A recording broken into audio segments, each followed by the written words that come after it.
بسم اللہ الرحمن الرحیم۔ ایک شخص حضور علیہ الصلوۃ والسلام کی خدمت میں حاضر ہوا اور عرض کیا، یا رسول اللہ صلی اللہ علیہ وآلہ وسلم، مجھے شہد چاہیے۔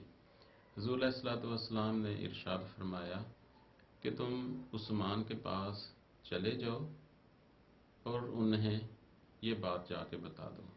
جب یہ شخص حضرت عثمان کے پاس پہنچا تو وہاں بہت سارے اونٹ بیٹھے ہوئے تھے اور ان اونٹوں پر گیہوں کی بوریاں لادی جا رہی تھیں۔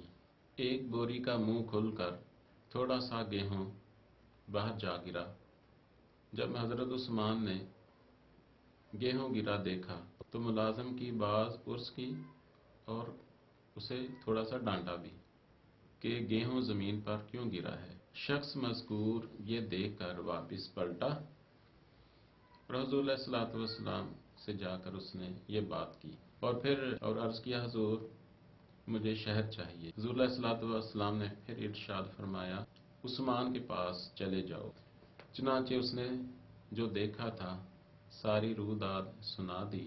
رسول اللہ صلی اللہ علیہ وآلہ وسلم نے فرمایا، تم جا کر اس سے شہد مانگو تو صحیح۔ ملازم نے جا کر حضرت عثمان کو آگاہ کیا کہ اس شخص کو شہد چاہیے۔ حضرت عثمان نے فرمایا، اسے شہد دے دو۔ ملازم نے برتن مانگا۔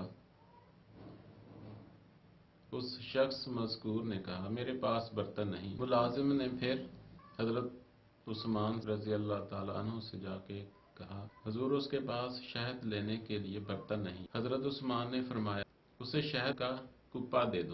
ایک کپے میں تقریباً 45 کلو شہد آتا ہے۔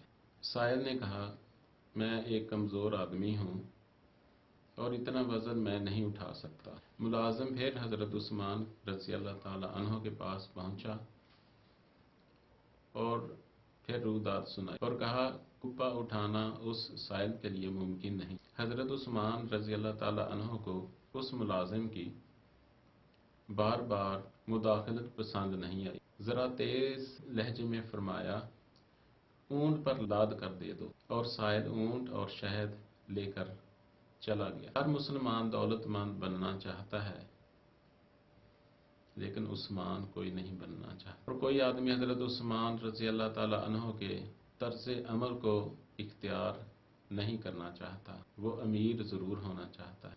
یاد رکھیے، دولت پرستی قارونیت ہے اور دولت کو اللہ کی مخلوق کے لیے خرچ کرنا عثمانیت ہے۔ قارونیت بندے کو اللہ سے دور کر دیتی ہے اور عثمانیت اللہ کی مخلوق کی خدمت اور اللہ کی مخلوق کے لیے خرچ کرنا بندے کو اللہ اور اللہ کے رسول صلی اللہ علیہ وآلہ وسلم سے قریب کر دیتا ہے۔